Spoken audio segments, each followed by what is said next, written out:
Hello guys, welcome to my YouTube channel. मेरा नाम निधि है और आज हम डिस्कस करने वाले हैं एटॉप्सी के बारे में। इसके अंदर हम कंप्लीट स्टडी करेंगे एटॉप्सी के बारे में। इसमें हम आपके सारे डाउट्स को क्लियर भी करेंगे। तो आइए वीडियो को शुरू करते हैं। सबसे पहले हम जानेंगे कि एटॉप्सी क्या होता है, इसकी करेक्ट डेफिनेशन क्या होती है।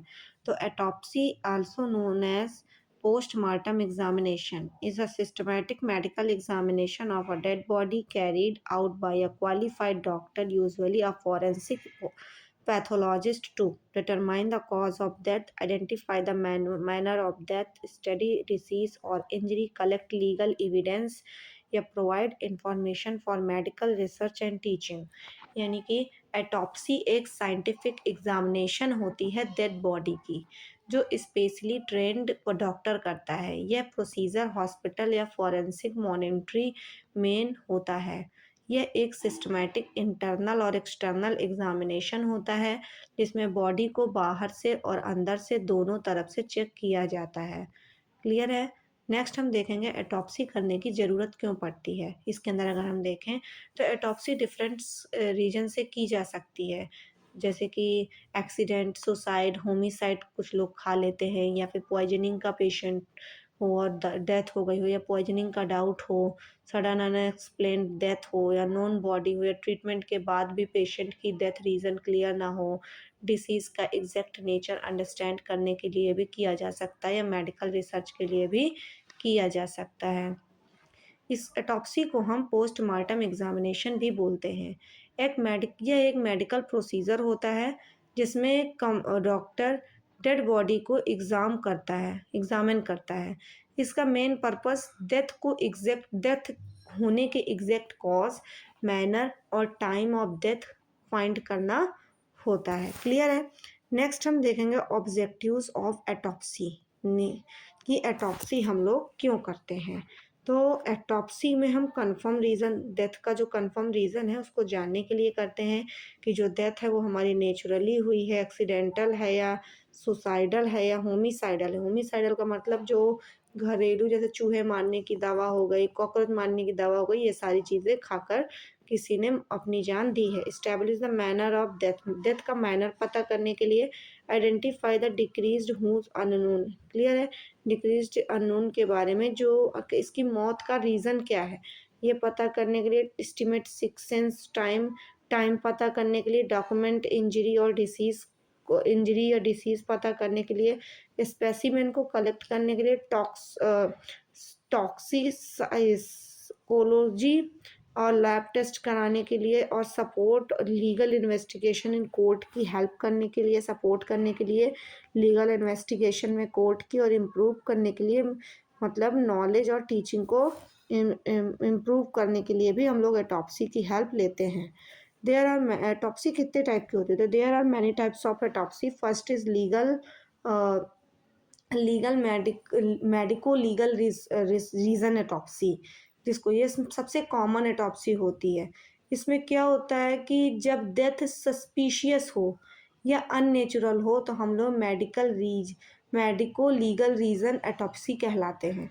इसके अंदर अगर डेथ हमारी अननेचुरल हो, सडन हो, या सस्पिशियस डेथ हो, जैसे कि एक्सीडेंटल हो, सुसाइड हो, या होमिसाइड खा करके की गई हो, तो हम इसके अंदर रहते हैं। Considered from a family not required, इसमें फैमिली की कंसर्ट की किसी प्रकार की ज़रूरत नहीं होती है। इसका पर्पस होता है लीगल एविडेंस को कलेक्ट करना, इसका मेन पर्पस होता है। क्लिनिकल एटॉप्सी क्या होता है, done in hospital causes of natural death. इसमें क्या होता है कि जो पेशेंट होगा, जो डेथ पर्सन होगा, वो नेचुरली डेथ की वजह से मरा होगा। इसमें जो फैमिली का कंसेंट है उसमें एटॉप्सी करने के लिए हमें नीड होगी। पर्पस क्या है इसमें, तो इसमें जो डायग्नोसिस कंफर्म करने के लिए, इवेलुएट ट्रीटमेंट इफेक्टिवनेस की ट्रीटमेंट हमने जो से प्रोवाइड किया वो कितना इफेक्टिवनेस है, ये सारी चीज़ें देखने के लिए, और टीचिंग एंड रिसर्च को चेक करने के लिए। नेक्स्ट हमारा एनाटॉमिकल एंड एकेडमिक एटॉप्सी भी बोलते हैं, जिसमें हम लोग एजुकेशनल और रिसर्च पर्पस के लिए भी एटॉप्सी करते हैं। इसमें हम लोग बॉडी को, जो बॉडी पार्ट्स उनको डोनेट करते हैं फॉर मेडिकल एजुकेशन के लिए। क्लियर है। जो बॉडी है उसको हम डोनेट कर देते हैं मेडिकल कॉलेजेस में, जहाँ पे हम लोग के डॉक्टर्स जो होते हैं वो उसमें प्रोसीजर्स अप्लाई करके सीखते हैं, उनके ऑर्गन्स को रियलिटी में देख कर के सर्जरी परफ़ॉर्म करके उनमें सीखते हैं। Used to teach anatomy research, clear है? जो मतलब नए डॉक्टर्स आते हैं उनको उनमें उनका उस बॉडी का उन लोगों को उस इस बॉडी का यूज़ करके एनाटॉमी और रिसर्च पढ़ाई जाती है। नेक्स्ट है जैसे कि हम लोग इसमें किस-किस तरीके के एग्ज़ामिनेशन करते हैं। तो इसके अंदर हम लोग सबसे पहले एक्सटर्नल एग्ज़ामिनेशन करते हैं, जिसमें हम लोग आइडेंटिफ़िकेशन चेक करते हैं, इसकी एज कितनी है, सेक्स कौन-सा है, हाइट, स्कार मार्क, ये सारी चीज़ें चेक करते हैं। नेक्स्ट हम लोग क्लॉथिंग को चेक करते हैं। एक्सटर्नल एग्ज़ामिनेशन में एग्ज़ामिन्ड फॉर डैमेज एंड ब्लडिशन, किसी कपड़ों में किसी प्रकार का डैमेज तो नहीं है और किसी प्रकार के खून के दाग तो नहीं है, ये सारी चीज़ें हम उसके कपड़ों में चेक करते हैं। नेक्स्ट हम लोग जनरल अपीयरेंस के लिए body colour, lividity, rigor mortis, clear है? ये सारी चीज़ें चेक करते हैं। राइगर मॉर्टिस एक इम्पॉर्टेंट पोस्टमार्टम चेंज है जो डेड बॉडी के बाद बॉडी में होता है। इसमें बॉडी की मसल्स हार्ड यानी स्टिफ हो जाती हैं, मतलब बॉडी रिजिड हो जाती है, यानी अकड़ जाती है। ये एक टेम्परेरी प्रोसेस होता है। सिंपल वर्ड्स में अगर देखें तो डेथ के बाद जब मसल्स में एनर्जी ख़त्म हो जाती है तब मसल्स रिलैक्स नहीं हो पाती और टाइट और रिजिड हो जाती है। इसे स्टिफनेस को राइगर मॉर्टिस बोलते हैं, क्लियर है? नेक्स्ट हम लोग इंजरीज़ को चेक करते हैं, जिसमें हम लोग ब्लूइश कलर वुंड और बर्न को चेक करते हैं कि पेशेंट में किसी प्रकार का साइनोसिस तो नहीं है, वुंड तो कॉज नहीं, घाव तो नहीं है, या फिर पेशेंट हमारा जल तो नहीं गया। ऑफिसरीसेस चेक करते हैं, माउथ में, नोज़ में, ईयर में, जेनाइटल एरियाज हम लोग प्रॉपरली चेक करते हैं। रिकॉर्ड करते हैं स्पेशल फीचर्स जैसे कि टैटू या फिर डिफॉर्मेलिटीज़ को हम लोग चेक करते हैं। इंटरनल एग्जामिनेशंस में हम लोग बॉडी के अंदर ओपन करके हम लोग ऑर्गन्स की स्टडी करते हैं, जिसमें हम लोग सबसे पहले क्रैनियल कैविटी की को खोलते नहीं, सर को खोलते हैं। इसमें हम स्कल ओपन करते हैं और ब्रेन को टोटली एग्जामिन करते हैं। नेक्स्ट हम लोग थोरेसिक कैविटी को ओपन करते हैं, लंग हार्ट चेक करते हैं, हार्ट और लंग्स की डायग्नोस करते हैं प्रॉपर तरीके से, डिसीज़ और इंजरी को चेक करते हैं। नेक्स्ट हम लोग एब्डोमिनल कैविटी को खोलते हैं और उसमें liver, stomach, intestine, kidney, pancreas को प्रॉपरली एग्जामिन करते हैं। नेक्स्ट हम लोग नेक स्ट्रक्चर को खोलते हैं, उसमें हम लोग hyoid bone, trachea, important strangulation cause cases में हम लोग चेक करते हैं। नेक्स्ट हम लोग सैंपल कलेक्शन के लिए भी ऑटोप्सी करते हैं, जिसमें से हम लोग ब्लड का सैंपल लेते हैं, यूरिन का, स्टमक कंटेंट का, टिश्यू सैम्पलिंग लेते हैं। There are sent for toxicology test के लिए, हिस्टोपैथोलॉजी टेस्ट के लिए, डीएनए एनालिसिस के लिए हम लोग यूज़ करते हैं। रिकंस्ट्रक्शंस एंड रिपोर्ट में हम लोग फाइंडिंग सिस्टमैटिक रिकॉर्ड्स को फाइंड करते हैं, कॉज डेथ का मेन कॉज को डिटरमाइन करते हैं, एटॉप्सी रिपोर्ट को प्रॉपरली प्रिपेयर करते हैं और इन्वेस्टिगेशन अथॉरिटी को हम लोग प्रोवाइड कर देते हैं जो लोग उसकी मौत का कारण ढूंढ रहे हैं, क्लियर है? नेक्स्ट हम लोग स्ट्रक्चर ऑफ एन एटॉप्सी रिपोर्ट, क्या क्या होता है एटॉप्सी रिपोर्ट के अंदर। तो सबसे पहले उसके अंदर आइडेंटिफिकेशन डिटेल्स होती हैं पेशेंट के रिगार्डिंग, सॉरी डेड बॉडी के रिगार्डिंग, उसकी एक्सटर्नल फाइंडिंग, इंटरनल फाइंडिंग्स और जो लैब इन्वेस्टिगेशंस रिजल्ट्स हैं वो सारी चीज़ें उसके अंदर रहती है। ओपिनियन रहता है कि जो कि डेथ किसके कारण हुआ है और manner of death.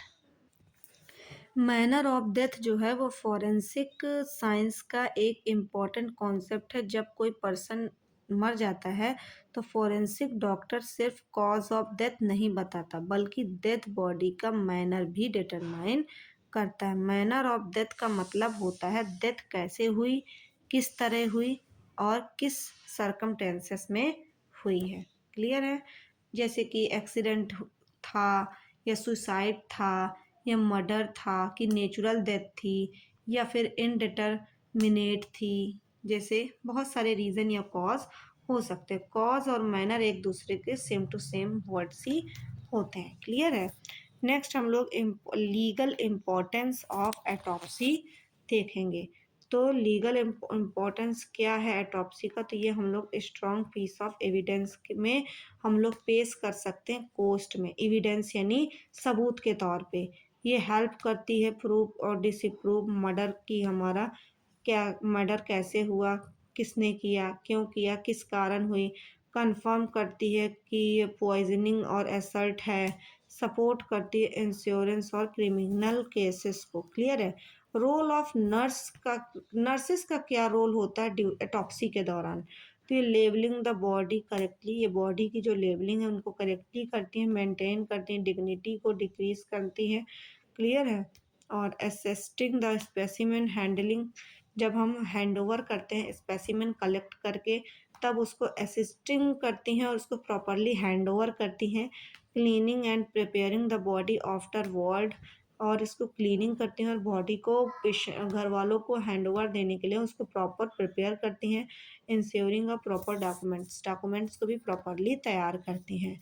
Ethical consideration क्या होता है टॉप्सी का? तो इसमें respect for the dead body, properly हमें जो डेड बॉडी है उसकी हमें कम्प्लीटली रिस्पेक्ट करनी चाहिए। Next, confidential handling of reports, हमें कॉन्फिडेंशियल हैंडलिंग करनी चाहिए रिपोर्ट्स की। ओनली ऑथराइज्ड पर्सन अलाउड, जो ऑथराइज्ड पर्सन है उसको ही हमें सिर्फ अलाउ करना चाहिए। And considered required for non legal autopsies, और हमें कंसल्ट करना चाहिए नॉन लीगल एटॉप्सीज के बारे में। एडवांटेज क्या है एटॉप्सी के? तो इसमें हमें करेक्ट डायग्नोसिस का पता कंफर्म होती है, काजेस ऑफ डेथ क्या है ये क्लियरिफाई होता है, हेल्प करती है डिटेक्ट हिडन डिसीज़ को पता करने के लिए, इम्प्रूव करती है ये हमारी मेडिकल प्रैक्टिसेस को, सपोर्ट करती है ये लॉ और जस्टिस को। क्लियर है। इसके कुछ लिमिटेशंस भी होते हैं, जैसे कि सम डिसीज़ में नॉट शो विजिबल साइन, कुछ डिसीज़ ऐसी होती हैं जिसमें हमारे सीधे सीधे विजिबल साइन नहीं दिखते हैं। रिलीजियस और कल्चरल ऑब्जेक्शंस भी होते हैं टॉप्सी को लेकर के, और ये एक तरीके की टाइम कंज्यूमिंग प्रोसेस होती है, तो इसलिए कुछ लोग एटॉप्सी को मतलब प्रमोट नहीं करते हैं।